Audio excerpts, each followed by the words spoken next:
Something is happening in the Vatican. A cold, suffocating silence now covers the Holy See, like a shroud wrapped around a corpse. The bells that once sang from the highest towers now echo like warnings of a forgotten prophecy. On a seemingly quiet morning, headlines struck like thunder. Pope Francis is dead. But was it truly a quiet morning? Or was this the moment centuries of hidden signs, coded prophecies, and ancient warnings had all pointed toward?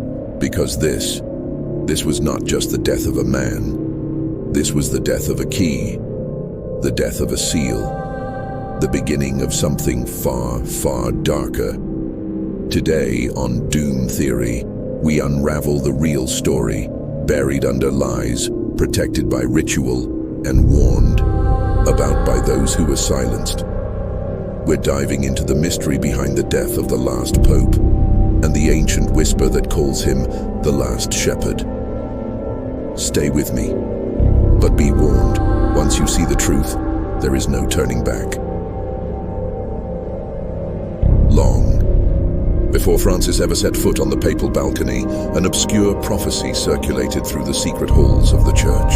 It is called the Prophecy of the Popes, attributed to St. Malachy, a 12th century Irish archbishop who supposedly received visions of all the popes who would reign until the end of time. In his list of 112 popes, the final entry is reserved for a mysterious figure named Petrus Romanus, Peter the Roman. According to the prophecy, this last pope would guide his flock through a period of great tribulation, after which the city of 7 hills, Rome, would be destroyed, and the dreadful judge would come to judge his people. The final lines read like a doomsday passage, not merely a religious vision. Many dismiss the prophecy as a forgery, a medieval hoax, or symbolic nonsense. But here's the twist. Nearly every pope listed matches in strange ways the motto Malachy gave them. From Benedict XV to John Paul II, the descriptions eerily align. Now consider this. Pope Benedict XV, Francis's predecessor, resigned, a historical anomaly. Only a handful of popes in 2,000 years have stepped down, and in doing so, he paved the way for Jorge Mario Bergoglio, Pope Francis. According to many interpreters of Malachy's prophecy, Francis fits the final description. Not only is he the 112th on the list, but he's also of Italian descent, from Rome, a Roman Peter in his own way. The Vatican has never officially endorsed the prophecy, but they've never denied it either. Why? What did they know? And if Francis was the last pope, what comes after the last? While mainstream media reported Pope Francis's death as a result of natural causes, an illness or cardiac arrest behind closed walls, multiple sources claim otherwise. A leaked document, allegedly from the Apostolic Palace, suggests there was an unauthorized presence in the papal apartment the night before his death. Swiss guards were reportedly seen breaking protocol, locking down the surrounding areas, in complete silence. No alarms, no media alerts, just silence.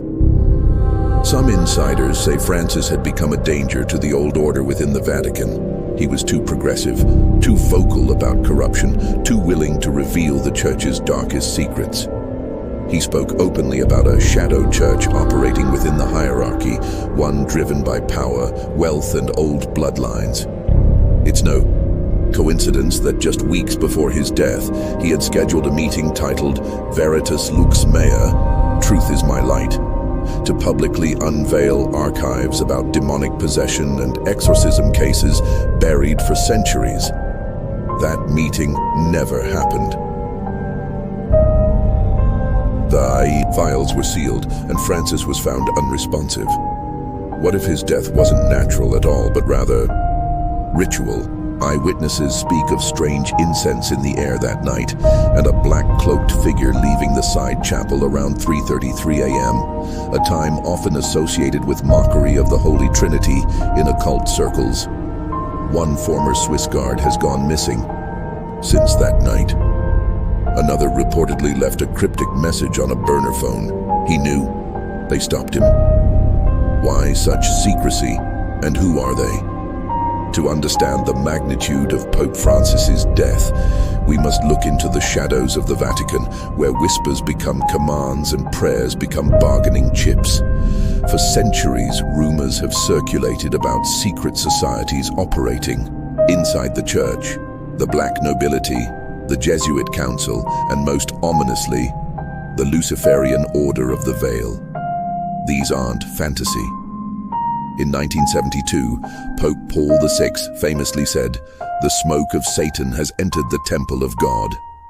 Many dismissed it as metaphor. But what if it wasn't? What if he was warning us about something real, something ancient? The Order of the Veil is said to be a group of high-ranking clergy, politicians, and elites who use the Vatican as a stage for their occult rites, hidden in plain sight, masked behind tradition and sanctity. They don't serve God. They serve something older, something that feeds on devotion, blood, and fear. Francis was reportedly planning to confront them. He had begun purging certain members of the Curia. He refused the traditional papal apartment. He disbanded certain councils. These weren't random decisions. These were calculated steps.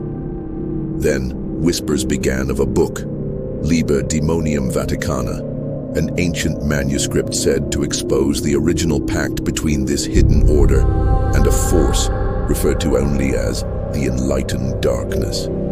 That book has never been seen since Francis's passing. Could it be that he found it? Could it be why he had to die?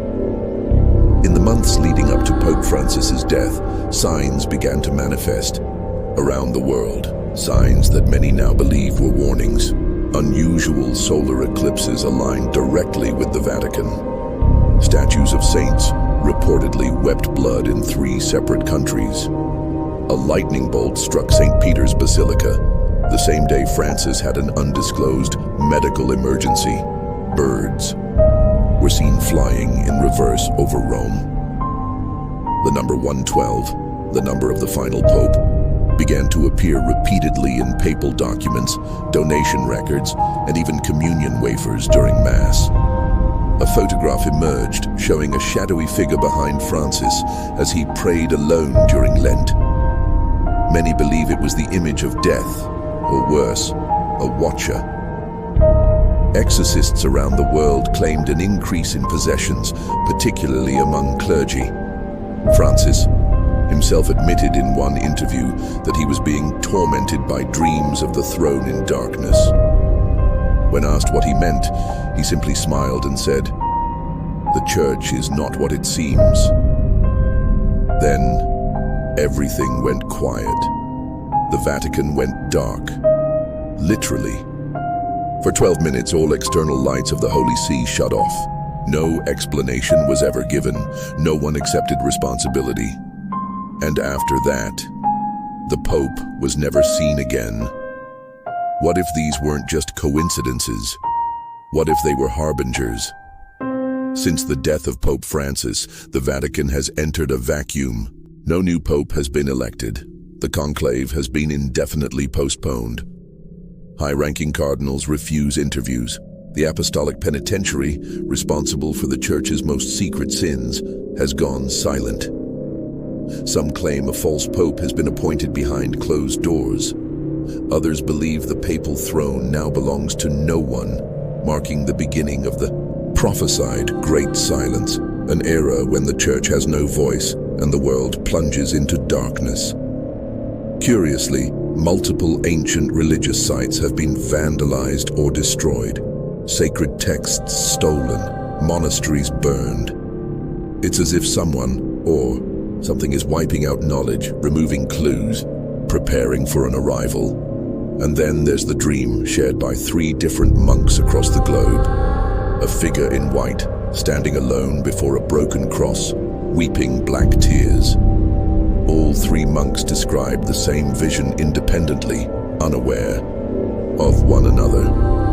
The Vatican dismissed the claims, but they couldn't dismiss the pulse, a seismic vibration felt underneath the Sistine Chapel days after Francis's death. Instruments registered it, but there was no earthquake. Some say something has been released, and if that's true, then the age of man has ended. Pope Francis may have died, but what truly died with him was the illusion of control. We are standing at the edge of an era foretold for centuries, an age where the last pope would fall and the world would be left to choose, faith or fear, truth or blindness. But perhaps the choice has already been made for us. Perhaps the machine has already been set in motion. The question is no longer who will be the next pope. The question is, will there ever be one again? And what if Francis wasn't the last pope? What if he was the first of something else? This has been Doom Theory. If you found this truth, if you feel that chill crawling up your spine, share this video, subscribe, because what comes next will not be televised, but we will be here watching.